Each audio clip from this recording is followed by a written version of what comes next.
Jack, first of all, congratulations. Obviously, you moved up to 7th place in the all-time scoring charts at the weekend. How did it feel to write your name in the history books like that? Yeah, it's look, I'm not gonna lie, it's obviously nice to be in that position. I'll be honest, knew nothing about it until last year when we played West Wales and was on the pitch, and I think Craven and Smee said to me, like, you only need 4 points or something to become 10th, and I knew nothing about it. And then since then, yeah, I have took a bit of an interest in it, and you know, Mike Ealing does our stats, and he's told me how far I'm off certain positions. You know, Steve Jones keeps me updated. Look, it's hard not to think about it at times, and I'm obviously buzzing and really happy to be in that top 10, and you know, I think that's an achievement in itself. But yeah, all I want to do is play well for Widnes. You know, hopefully help progress us as a club, and you know, help the recent run of performances. You know, hopefully I can help contribute into them, you know, becoming a little bit better, which they have been over the past few games. But yeah, if these little accolades come along the way, you know, I am buzzing for it, because at the end of the day, I'm a Widnes lad. I've grown up watching Widnes, supporting Widnes, and yeah, it's a real nice feeling to be in the top 10 with some of the great names who are in there. Definitely. You only needed 1 point last weekend, so the try after 6 minutes got you there straight away. I'll show you the try now, but if you could talk us through what happens here. Well, I had to do this because I think I messed about 3 chances up before it through a couple of shoot passes that weren't on. So yeah. So I've just seen a late retreat. So if you look on the video where they've got 6 on the long side, 4 on the shorter side, but that's quite a big space, and you know, that's the reason why I've decided to go that way with Smeeks. Smeeks does a great job. There's a pause at the Smeeks goes really square. Grady runs an unbelievable line, which brings 3 man in, and you know, Paul Sykes hasn't jammed in, and as I said from the previous ones, where I threw a couple of shoot passes and it weren't on, you know, it took me a couple of players to get it right, but then I realised just a nice short pass to Flem.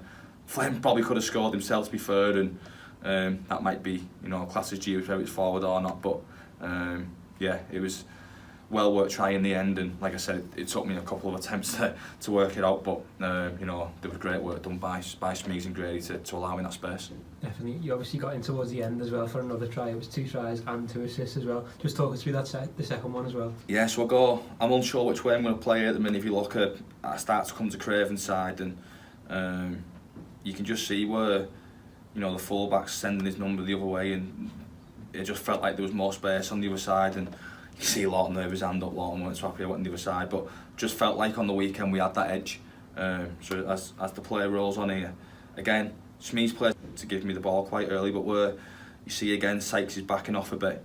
I knew I had quite a little bit of room before the centre could get to me, and the centre was quite a big lad, and look, I'm not quick by any stretch of the means, but you know, I knew I should have had enough to get there, and you know, I probably should have went through untouched, but no, just through the dummy, rolled the tackle a bit, and yeah, managed to get over. But again, it took a few attempts to get there, and didn't have my best performance with the ball on the weekend.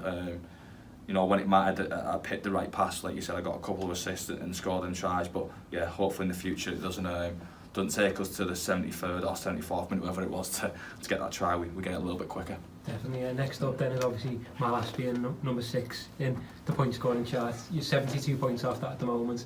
Is that your next target? Will you be looking to get that as soon as possible?